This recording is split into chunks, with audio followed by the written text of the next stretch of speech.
Opa, Só você esperar tá, você tava com entrar. um copinho com água aí, né? Me ofereceu, eu tava quase me acabando aqui, Eu vou buscar agora. né? Me ofereceu, né? Água, um suquinho aí, né? Tá bom. Para o pessoal entrar. Brasil, Marcos. Foi falar no crescimento, no final aí tinha um cara pedindo emprego. Me emprega? Entra na fila. Todo mundo quer emprego Entra aqui. na fila, né? Mas vamos falar do emprego agora no digital. Que a Camarão tem a parte digital, mas tem a parte real, que é de manhã, de tarde, de noite, de madrugada. Camarão é estressante. É simples, mas não é muito fácil, não. É fácil, mas não é fácil. É simples, mas não é fácil, não. Opa, fui tomar uma cervejinha, Thiago. Rapaz, eu tava com vontade de Foi, tomar uma, Thiago. Thiago, mas, Thiago, vou confessar que eu tive essa vontade aí, cara, mas eu tenho que acordar bem cedinho para fazer uma despesca.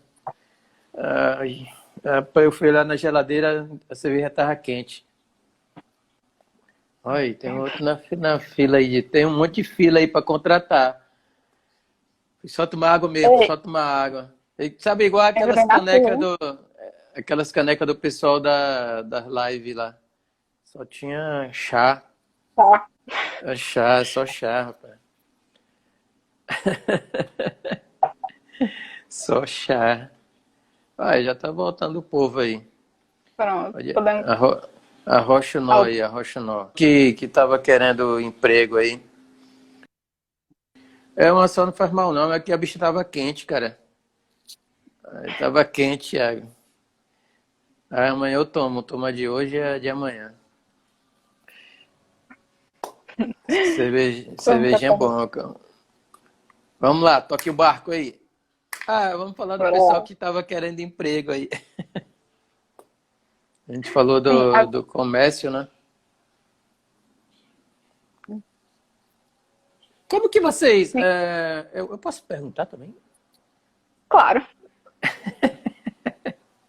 Como que Com vocês certeza. imaginam o mundo digital do ponto de vista da educação, da formação, do treinamento, após essa crise aí? Eu queria também escutar o povo aí, né? É, até disciplinas online a gente está tendo que fazer, né? E principalmente que a nossa atividade, como eu estava falando, né? A nossa atividade, depois que a gente se forma, é diferente dos outros profissionais que ficam dentro da cidade, que às vezes a comunicação, a atualização fica mais fácil, né? E a gente vê muitos profissionais ficam é, internos dentro das fazendas, né? E às vezes, eu acho, o momento que o pessoal se encontra é na FENACAM, em novembro, fisicamente falando. E agora nesse mundo digital, como que vocês imaginam isso? Vocês que são dessa geração digital. E aí queria Missão escutar digital aqui. até o povo que está aqui também, né? Queria. Tá? O pessoal pode comentar. Eu posso Pode falar de comentar, mim, né? que eu estou fazendo agora nessa quarentena. Uhum, uhum. Além de procrastinar muito. É? Isso. Eu Fez algum acho que curso digital? Fez algum curso digital? era isso que eu ia falar agora, que eu estou fazendo um curso digital da UFRN, que é o curso de aquicultor, que é a produção de organismos aquáticos. E Ah, até o sim. momento está sendo muito bom. Algo muito bom mesmo. Deu para relembrar muita coisa que a gente vê nas nossas disciplinas. E Hum, nessa quarentena a gente está estudando, porque não foi todas as universidades que já voltaram com o EAD. A UFESA ia voltar agora, na próxima semana, que ia ter aula. É uma maneira da gente se qualificar mais e está sendo muito proveitoso. Também tem tido as lives, tem tido algumas fazendas, alguns consultores estão dando alguns cursos, mesmo à hum. distância, que auxilia as pessoas. Mesmo, nada. É como a Renata está falando, né? Várias atividades passarão a ser remota, diferente do EAD, né? Não só o EAD é uma das partes da atividade remota. Então a gente vai poder fazer muitas coisas, né? Por exemplo, o meu projeto eu já estou fazendo ele praticamente digital, né? O PSF que eu rodava aí no meio do mundo de estrada aí, ele vai rodar pela essa estrada digital, assim como está rodando já. Eu praticamente já transformei ele digital, né? Nesse momento veio para a gente se reinventar, aprender a É, realmente olhar para o mundo digital de outra maneira. como A o gente Thiago estava está sempre acostumado a falando. estar perto, agora a gente tem que procurar outras alternativas, quando não se pode estar presencialmente. E o modelo de ensino, né, tradicional, eu acho que se você conversar com o seu pai, com a sua avó, com a sua bisavó, a única coisa forte que mudou no ensino tradicional foi o quadro que era preto, que virou verde da minha época, que agora é branco nos meus filhos. Mas é todo mundo sentado na cadeirinha e o professor ali, e eu acho que isso precisa mudar também, né? Vocês no digital conseguem captar todo tipo de informação. Não adianta a gente ficar com um papelzinho, com um livrozinho para você decorar, para fazer uma prova, para questão A, B, C, D, marca aqui, marca colar. O mundo da educação precisa mudar, né? Precisa, a informação para vocês não é mais uma novidade como era na minha, que o professor tinha uma folha e aquela folha era difícil até tirar xerox, né? Então, hoje a gente pode não estar presencialmente numa sala de aula e podemos estar ensinando um grupo muito grande, transferindo conhecimento, vivenciando a realidade, por exemplo, de, sei lá, de um camarão, de uma tecnologia, de uma coisa que está acontecendo naquele espaço geográfico e transmitindo digitalmente para várias pessoas aí ao redor do mundo, né? Não só no Brasil. Então, esse processo de formação do profissional, a educação, né, nessa situação digital, virtual, remota, tem um potencial, né, muito Muito. grande. Nós, como professores, temos que aprender também a conviver com essa realidade, né? Mas a gente sempre tende a presencialmente estar orientando, mas a gente pode estar orientando aqui, como eu estou fazendo o processo de orientação com vocês digitalmente, né? A gente pode pegar e fisicamente eu estou olhando no olho da Isabela e estou orientando ela, conversando com ela, passando uma experiência de vida. Então isso não precisa estar fisicamente do lado dela. Então isso ajuda muito, né? Eu posso estar com um produtor, com um fornecedor, e conversando aqui, né? Durante esses momentos, por exemplo, no mês passado, alguns sistemas superintensivos de camarão no Brasil, aqui em algumas regiões, sofreram uma doença meio esquisita que a gente não conseguiu nem diagnosticar porque os laboratórios estão fechados. Mas a gente conseguiu conversar, né, com alguns colegas que estavam tendo problema grave, né, de mortalidade do camarão, assim, no final de semana eu quero perder milhares de reais, né, porque o sistema super intensivo, a densidade é muito elevada, a biomassa é elevada, e uma situação meio misteriosa do camarão morrendo assim, né, não muito como mancha branca, mas com outras situações, parece uma vibriose diferente, uma aninha diferente, a gente sem capacidade de diagnóstico, mas conseguimos se reunir do ponto de vista digital, né? Não conseguimos concluir porque as ferramentas estão isoladas, né, de diagnóstico. Mas então a gente pode, muitas coisas nós podemos aprender, né? E essa realidade que iria demorar a chegar, chegou.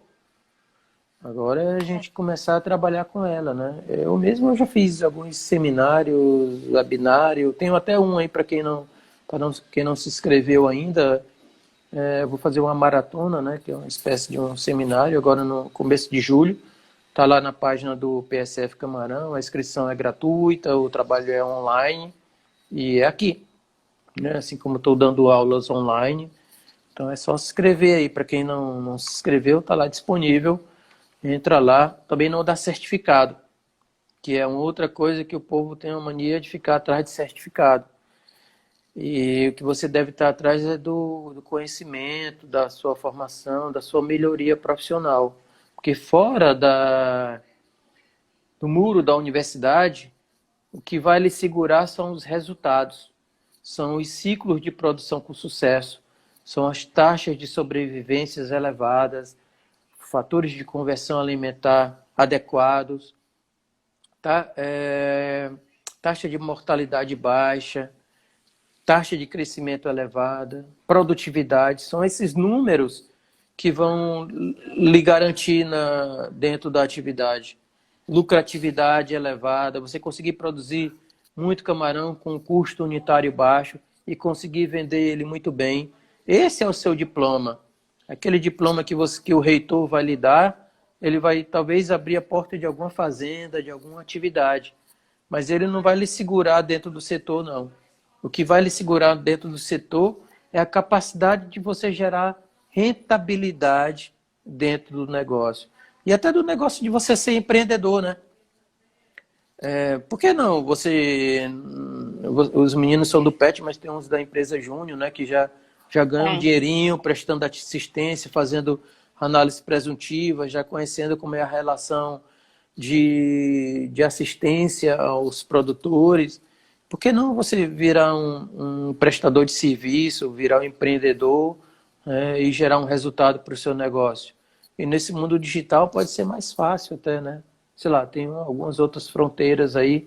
É um outro mundo, né? É um mundo um pouquinho diferente do presencial que a gente precisa compreender dentro da nossa atividade de carcinicultura. Mas o fato é que, geograficamente, nós podemos se beneficiar muito desse mundo digital aí que está aparecendo, né? São muitas plataformas que foram melhoradas, né? Hoje a gente tem reuniões, várias coisas aqui alguns aplicativos e que você pode utilizar para a profissão de engenheiro de pesca, para a profissão que está relacionada à carcinicultura. Como a gente estava falando, nós vivemos isolados, mas nós podemos fortalecer profissionalmente dentro da carcinicultura com esse mundo digital que apareceu aí forçosamente, né? Ele já estava presente, só que ele estava caminhando bem lentamente, né? Quase que ninguém olhava. Hoje, a pessoa de qualquer idade aprendeu a trabalhar aí com o digital, né? Então isso é um grande benefício que vai ficar para a gente, os profissionais da área do camarão. O pessoal do camarão tem muito a aprender com isso. Tem mesmo. Tem uma pergunta sobre qual seria o momento certo para começar a empreender, ou se já poderia começar desde já. Desde já, né? Tem uns meninozinhos que levam até docinho para a escola para vender, para aprender como é que vende, o processo de comercialização, custo. Para empreender não tem idade, não. Quanto mais cedo você começar, melhor. Aí vai aprender a quebrar cabeça, ter prejuízo, quebrar, nascer, quebrar de novo, custa. E isso é um processo de aprendizado. Muitas coisas é na prática que você vai vivenciar. Você empreender e a força que você tem de movimentar um país, né? Cada empreendedor movimenta o Brasil aí. Mas você vai ter que, nem que seja para vender um docinho, alguma coisa na escola, e aí você começa a ter uma ideia de como é que é o custo de produção, qual é o seu preço de venda, como é que você vai chegar para aquele consumidor, e vai aprendendo. Depois bota um negocinho melhor, depois vai pegando camarão de um para outro, né? Tem um aluno nosso que dorme para caramba, que não dá para falar o nome dele, mas todo mundo sabe. Ele pegou os camarão e começou a vender, e foi ali, o outro também já pegou os meus camarão, foi começar a vender e vai ganhando uma graninha, né?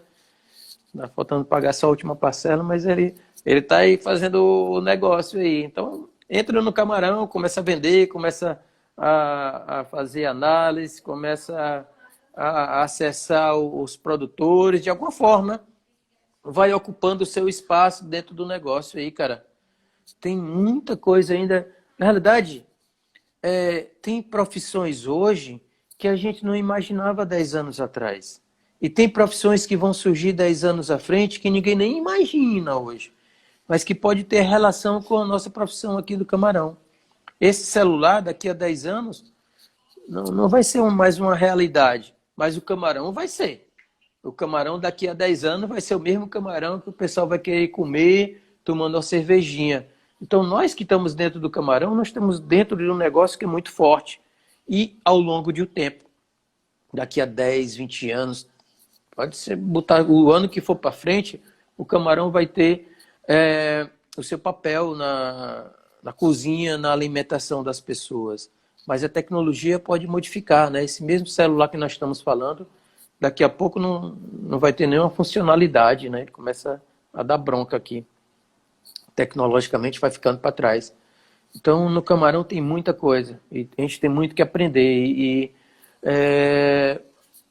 Mesmo dentro do camarão vão surgindo outras... daqui a pouco a gente pode ter a pessoa que presta serviço fazendo análise presuntiva, como a gente já tem os que fazem análise de água, como já tem... São muitas outras profissões que vão surgir atreladas à cadeia produtiva que a gente não tinha, né? Então, tem muitas oportunidades, mas o negócio precisa crescer. Precisa ter um preço bom, precisa se desenvolver para agregar toda a cadeia produtiva, para agregar outros profissionais, para agregar outros empreendedores. Tá? Hoje temos muitos empreendedores na área do camarão, né? Fornecendo ração, fornecendo conhecimento, tecnologia. Então, nós temos muito a aprender. E com esse mundo digital ainda pode ter muito mais, né? Por exemplo, a gente está trabalhando com uma equipe aí de informática da universidade para formar uma plataforma digital, né, com um programa, com um software muito avançado. A gente já comentou algumas vezes com o Otto aqui nas lives e vamos ter outras. Então, uma equipe muito boa de informática que eles começam a visualizar outras coisas que a gente que está no mundo físico não consegue visualizar.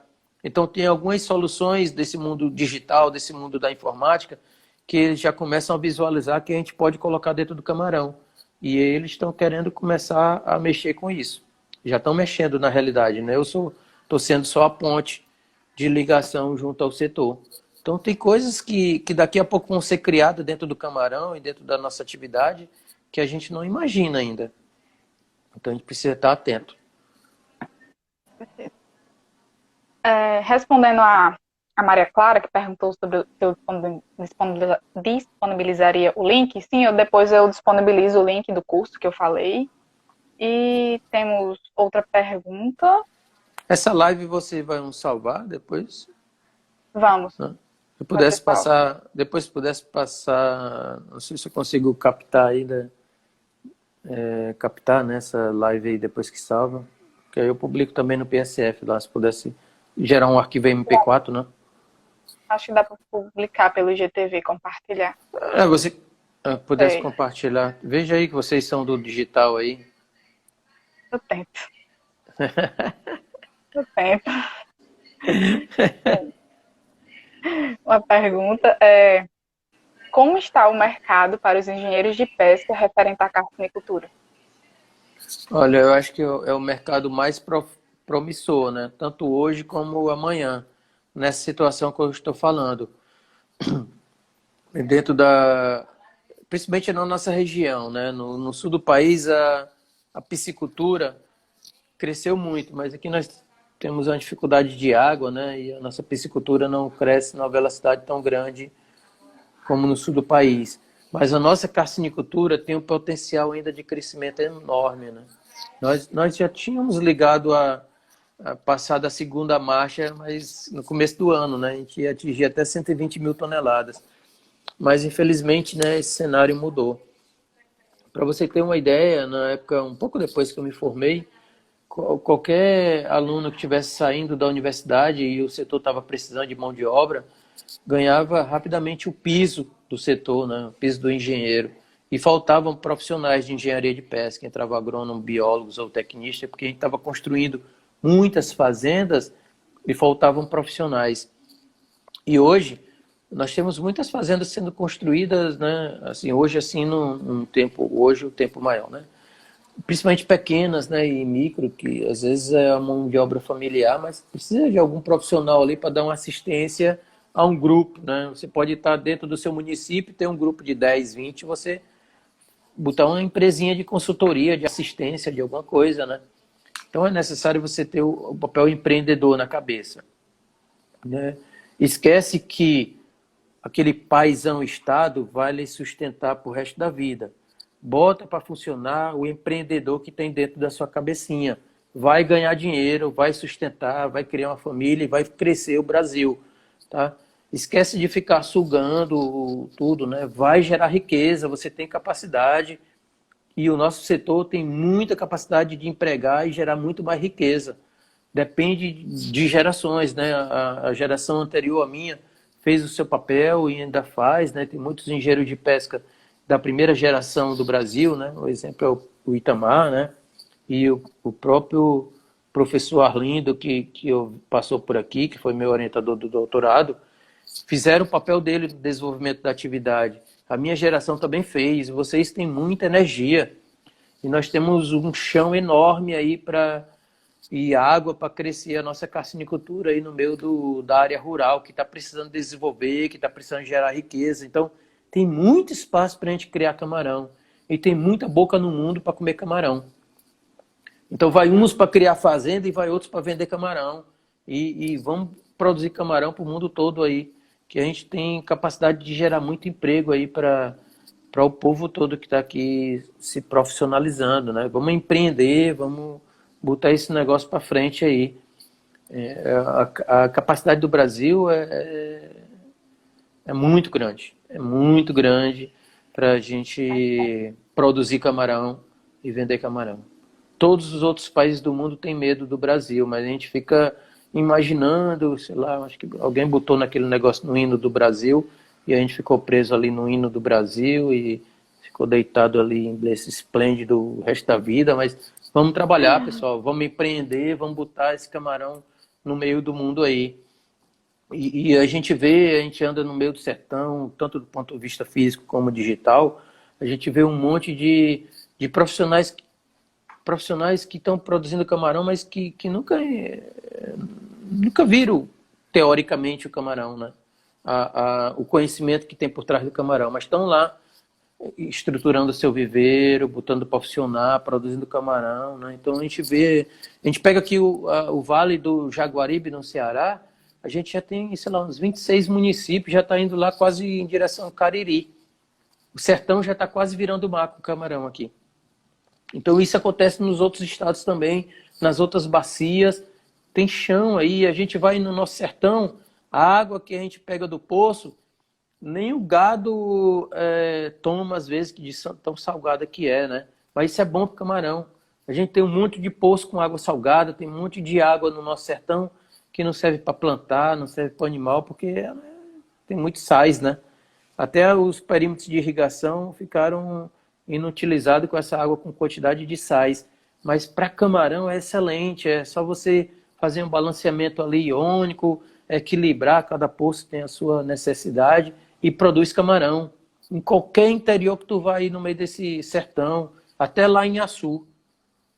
Opa, tinha a menina do Açu aqui, né? Até em Açu, né, Isabela? Aqui tá precisando. Mas tá. Sim, sim. Camarão tem uma rentabilidade muito grande dentro da aquicultura, em virtude do preço, apesar disso que a gente está falando, historicamente é o produto que tem uma capacidade maior de gerar riqueza devido ao seu preço unitário, né? Seu preço unitário. Então, isso incentiva muito a novos empreendimentos, né? Porque para você ser empreendedor, o negócio tem que gerar algum rendimento. E o preço é um importante fator, né? Os outros produtos da aquicultura não têm preços tão elevados historicamente como o camarão. E isso é um fator importante no incentivo, né, a novos investidores, né? Porque muitas vezes o poder do Estado também ele fica guardado lá em outro canto, né? Não incentiva essa atividade que teria um potencial enorme de desenvolver. E às vezes o pessoal que está lá no Estado não quer muito que a gente desenvolva não, né? Porque ele sabe que quando o povo desenvolve, enriquece, muda um pouquinho a cabeça, né? Não fica muito dependendo do voto, não. Então, o cara que depende do voto, de querer vender o voto, ele fica com medo desse desenvolvimento, tá? Provavelmente ele escuta essas coisas aí. Então, por isso que o Nordeste sempre fica historicamente pobre. É só um desabafo, porque eu não tomei a cerveja e eu tive que desabafar. Viu, Thiago? Se eu tivesse tomado a cerveja, Thiago, eu estava bem mais calmo. Tá, vamos para a próxima pergunta. Que é que é do Gabriel Teles. Ele disse: quero ser produtor. O que vocês me aconselham? Quero criar um sistema semi-intensivo. Gabriel, você tem que ver na região que você está se interessando, o que é que tem de terra, né, do ponto de vista de quantidade, né, e de qualidade dessa terra. Depois, o que é que você tem de água, do ponto de vista de quantidade e de qualidade dessa água. Depois você começa a ter uma noção, né, primeiro do conhecimento, e hoje a gente consegue ter conhecimento na internet, né? Se você não me segue lá, o PSF Camarão, hoje eu estou produzindo conhecimento, tem outros colegas que produzem conhecimento aí de camarão na internet, e que você pode acessar esse conhecimento, que eu não sei qual o nível de conhecimento que você tem, mas que tem vários profissionais aí que podem lhe ajudar, para você ter uma noção de qual o negócio, o seu plano de negócio, né? Não é só ter terra, cavar um buraco, botar água, né? Tem todo um plano de negócio tecnológico, financeiro, econômico, comercial, para você situar no seu projeto. Hoje não é uma coisa tão complicada como era antigamente. Então, existe aí muitos caminhos, né? Na verdade, eu estava aqui no Instagram, mas até estou agora no Facebook e no YouTube. É só pesquisar lá. Tem PSF Camarão no YouTube, no Facebook. E como tem outras coisas aí, outros canais disponíveis para informação. E outros meios de você acessar uma pessoa que tenha essa capacidade de, até do ponto de vista remoto, lhe apoiar no camarão. Tá? Então, hoje não é muito complicado. Tá? Deve ter muitos profissionais aqui nessa própria lista. O Thiago está dizendo que era para ter tomado mesmo, viu? Era para ter tomado. Ok. Agora, é uma pergunta do Tiago agora. Eita, se a cerveja estava quente ou estava gelada. A pergunta dele é: a exportação ela beneficiará somente os grandes produtores que também são donos das plantas de processamento? Não é uma leitura tão simples assim, Thiago.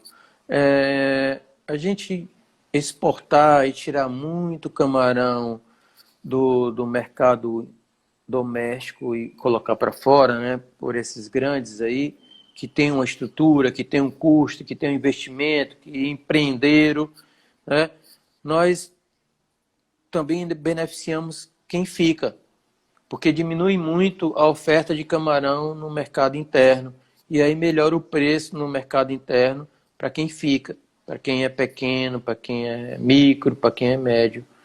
Porque os grandes estavam colocando muito camarão no mercado interno. E aí eles colocando esse camarão lá no mercado externo, cada container desse leva muitas toneladas de camarão que teriam que estar sendo vendido aqui e queriam competir com o preço e queriam reduzir o preço. Então a gente acaba criando uma escassez dentro do mercado.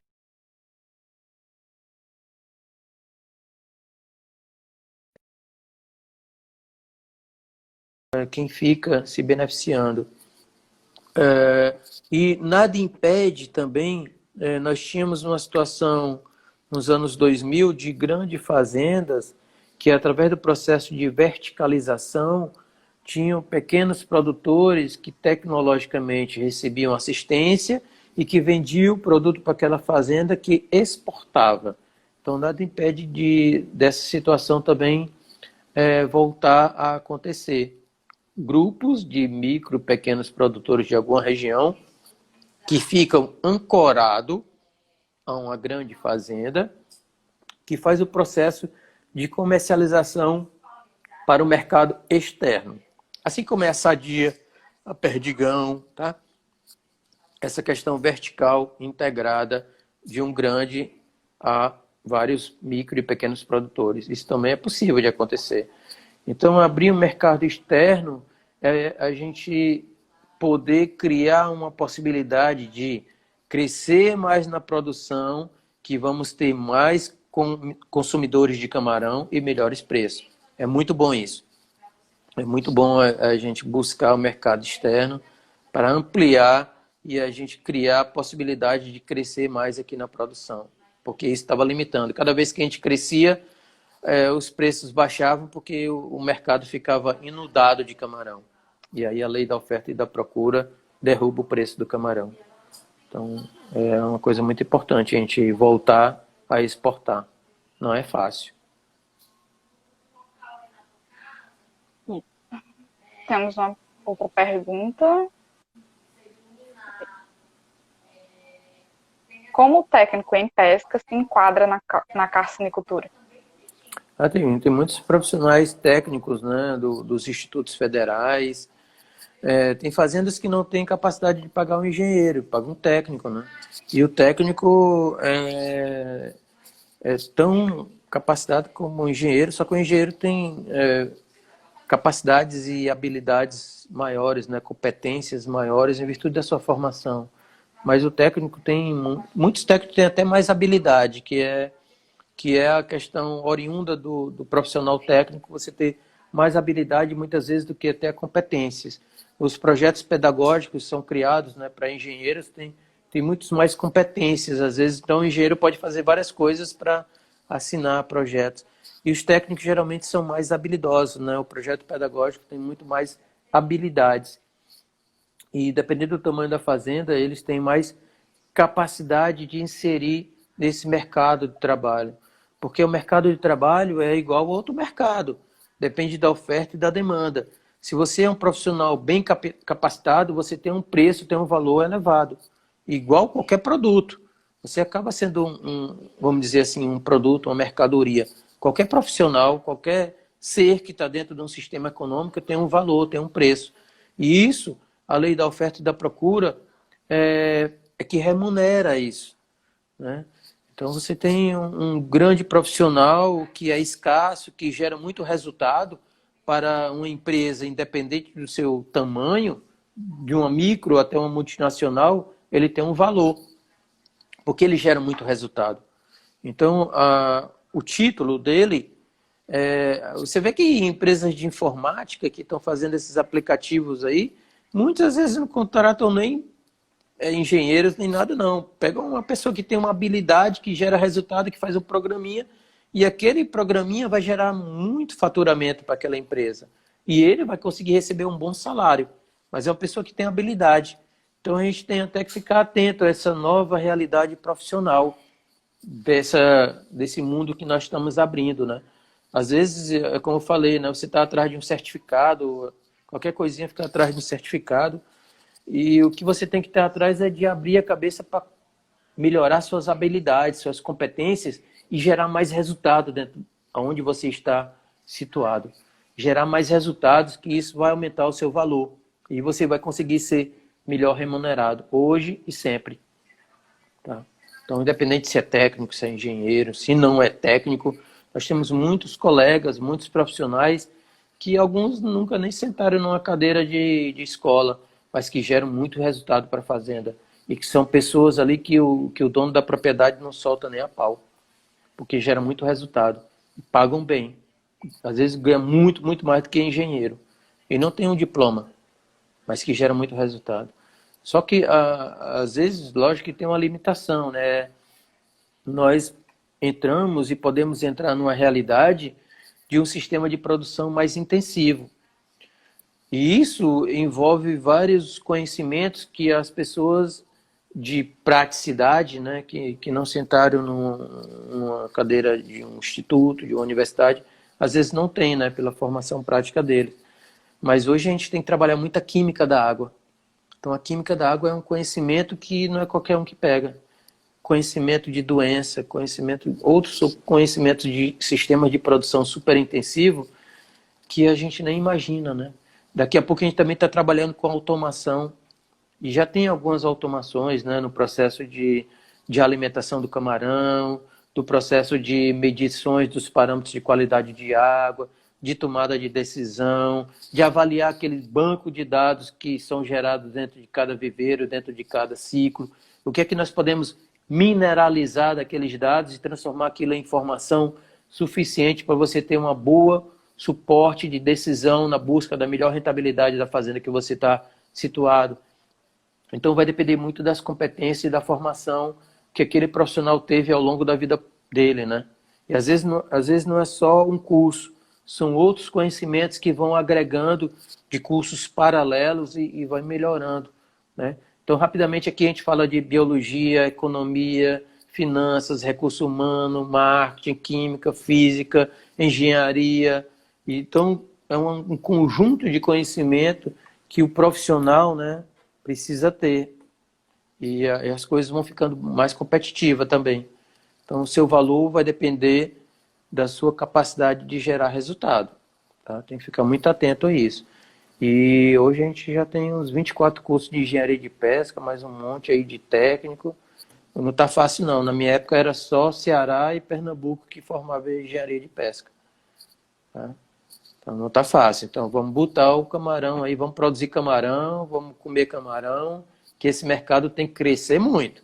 Porque para gerar emprego para essa quantidade de engenheiro de pesca que está sendo formado, precisa de muito, muito camarão sendo produzido.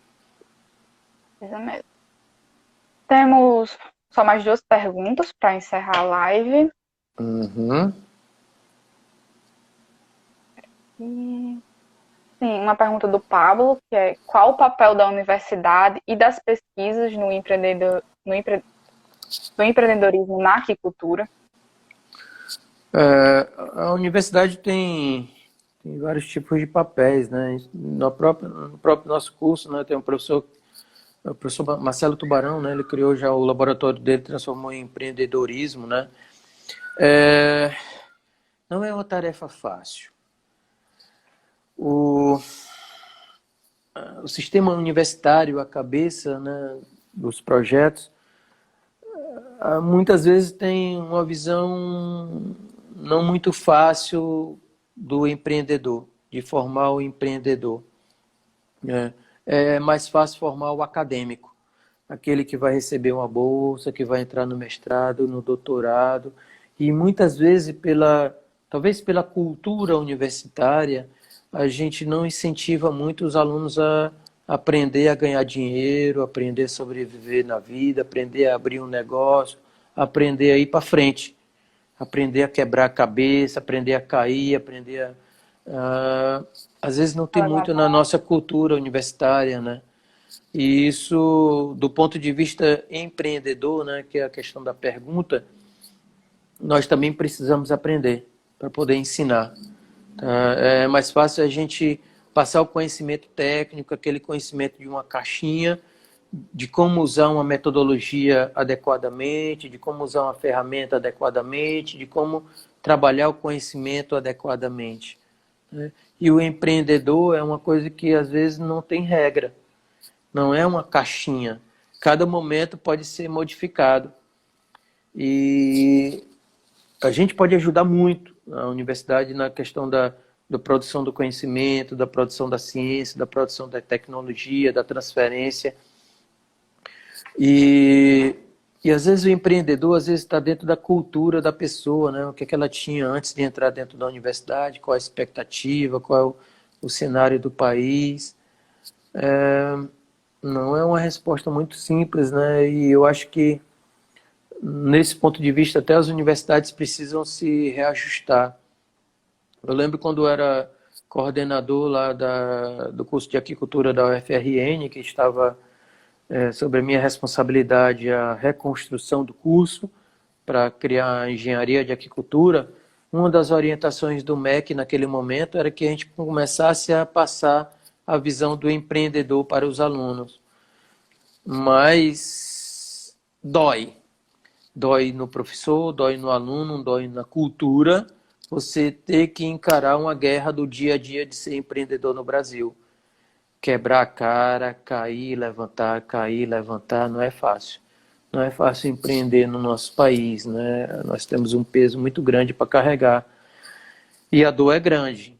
E às vezes a gente não quer que nosso aluno sinta dor, não quer como um filho, né? Mas a gente precisa passar isso para os nossos alunos, como filho, como nosso papel, como o professor Arlindo está falando, né? A gente precisa incentivar e passar essa ideia para os nossos alunos, mas não é uma coisa tão fácil, né? Não é tão fácil como tu ensinar ele a manusear o oxímetro, o termômetro, contar o camarão, rasgar o camarão e ver se está doente ou não. É porque muita coisa está dentro da cabeça, tem muitas crenças, muitos obstáculos, e até próprio dentro da cabeça do aluno, dentro da cabeça do professor, dentro da cabeça da instituição, dentro da cabeça da sociedade. O que é que a gente imagina como empreendedor, né? Parece que é um bicho de 7 cabeças, uma coisa que vai fazer mal. E o empreendedor é que faz a máquina girar. A máquina do Brasil tem que girar, a gente tem que produzir riqueza, a gente tem que crescer para a gente poder sobreviver. E é isso que faz o empreendedorismo, né? E é isso que faz, por exemplo, a gente ser empreendedor no camarão. Mas às vezes a gente tem um monte de crença na cabeça e que bloqueiam, e a gente tem que tirar essas crenças, né? São coisas que vão colocando ao longo do tempo, a gente acha que não imagina, essa coisa não é para mim, eu tenho que ser um empregado, eu tenho que passar no concurso, e a gente começa a botar um monte de si, e a gente não sai do canto. São tantas barreiras que nós mesmos criamos os mecanismos de defesa, até nós próprios, né? Para não sentir a dor que é ser empreendedor. Então é muita dor ser um empreendedor no Brasil e romper com essa coisa da dor não é fácil, né? Então a gente, às vezes sem querer a gente quer proteger o aluno, né? A família quer proteger o aluno e aí quando sai na porta da universidade que recebe o diploma do reitor, né? Até eu lembro a live, né, que a gente fez com o Pet lá, com o Kaique. E aí, me formei, e aí? É uma coisa que passa de geração para geração, né? Parece que dá um desespero quando o reitor entrega o diploma para a gente e a nossa família está ali olhando para a gente. Todo mundo pergunta, e aí, agora? É o reitor que pergunta para a gente, é a gente que pergunta para a gente, é os nossos pais que perguntam para a gente. E agora, o que é que a gente vai fazer? Nós temos um diploma bonitinho, né? Mas nós que precisamos construir essa realidade. Não vai aparecer um ser, um extraterrestre que vai fazer isso, não. Somos nós que precisamos vencer essa guerra, essa batalha. Tá? É todo dia, é o aluno, é o professor, é a instituição, é todo mundo. Tá? Somos nós que temos que fazer esse cenário de crescimento da nossa atividade. Não é fácil. Tem um monte de si dentro da nossa cabeça, tem um monte de barreira, tem um monte... E a gente se preserva para a dor, para não sentir a dor, para não encarar aqueles problemas, aquelas pedras, né? Mas nós temos que encarar isso. E não é uma questão curricular. Não é você botar uma disciplina ali, botar todo o aluno sentado e explicando curricularmente, não. Muitas vezes é questão cultural, inclusive, né? Psicológica, inclusive, né? Então, é assim. E a última pergunta, que foi feita E só uma palavra do professor Arlindo, né? É muito bom essas lives com o Pet dos nossos cursos, que a gente acaba, de alguma forma, transmitindo para vocês essa experiência de vida, né, professor Arlindo? Essas coisas, essas pedras que nós já passamos, né? O professor Arlindo tem muito caminho, trilhou muito, encarou muitas pedras e sabe o que é a vivência de uma universidade e sabe o que é a vivência de um negócio, de um empreendedor. Então, o professor Arlindo já passou por várias universidades, né? Pernambuco, São Carlos, Ceará, Bahia, e tem muito conhecimento da universidade brasileira e da formação do profissional de carcinicultura no Brasil. Tá? Tem muito o que ensinar. Mas, e aí a gente precisa passar para vocês aí essa realidade, né? O que é que o mundo tem lá fora? E aí, me formei. Me formei, e aí? Daqui a pouco você está fazendo essa pergunta, né, Isabela? isso daqui a Me 2 formei, anos. e aí? Ó, são 50 anos. Eu não ia dizer sua idade, não, Arlindo, mas você disse aí são 50 anos só de universidade. Só desse conhecimento, a riqueza que ele tem de vivência aí, ó. Só de conhecimento como engenheiro de pesca, né? 50 anos.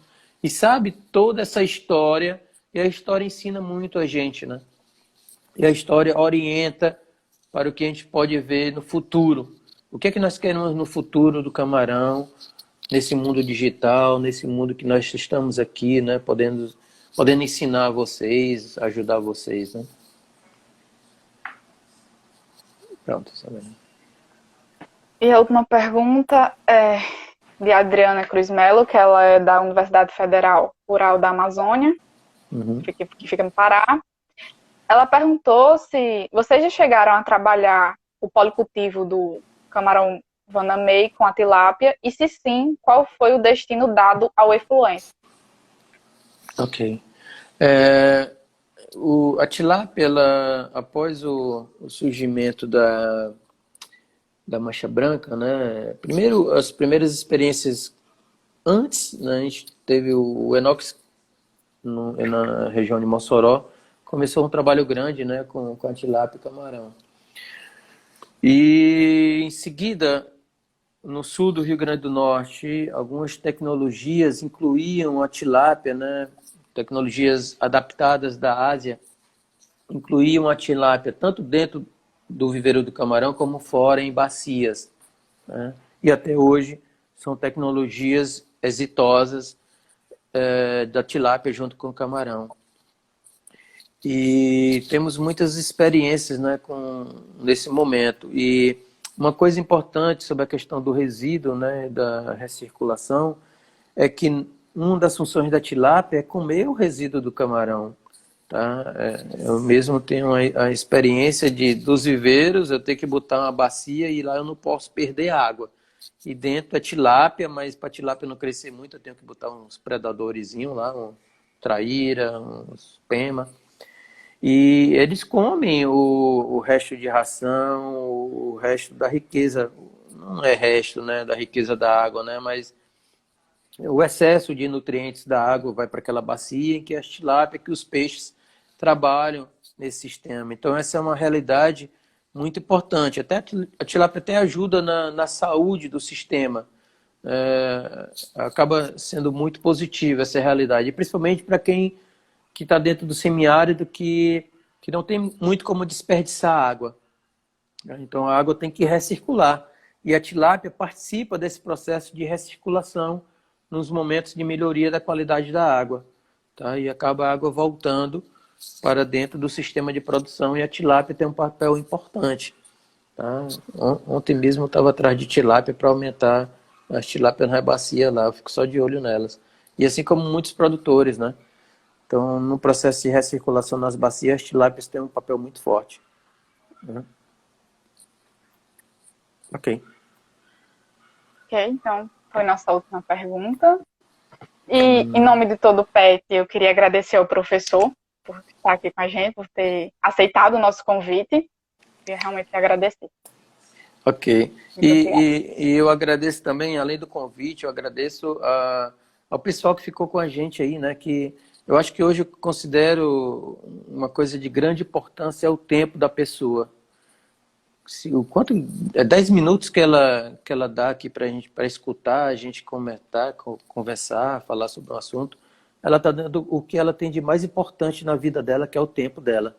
E eu agradeço muito, assim, de coração, cada minuto, cada 10 minutos, e nós passamos 1 hora e tivemos que voltar, já tem quase outra hora aqui, né, Isabela? Quase 2 horas. E o professor Zé Arlindo, que sempre está acompanhando a gente aí, o que tem de mais raro na pessoa é o tempo dela, né?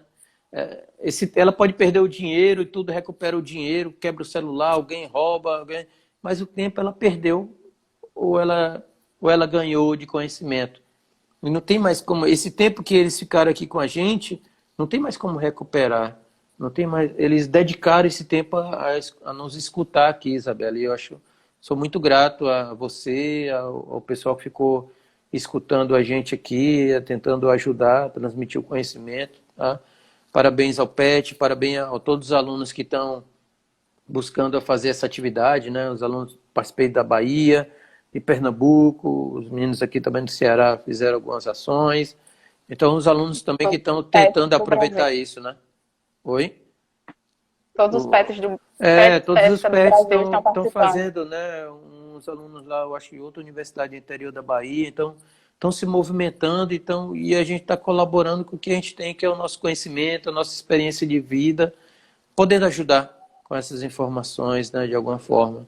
Então é um momento muito rico que nós estamos vivendo, apesar de todas as dificuldades de saúde que cada um está vivendo, né? Às vezes a pessoa pode ter algum amigo, algum familiar que está sofrendo com a doença, mas que está aqui escutando a gente, que nós estamos se reconstruindo. Tá? Então, sou muito grato aí também pelo tempo que vocês se dedicaram a ficar nos escutando. E pela oportunidade que o PET deu para eu começar a conversar um pouquinho com vocês. Tá? Muito obrigado. Muito grato. Muito obrigada, gente. Valeu, Tchau, tchau. pessoal. Tchau, tchau. Boa noite. Tchau, tchau. Tchau, tchau.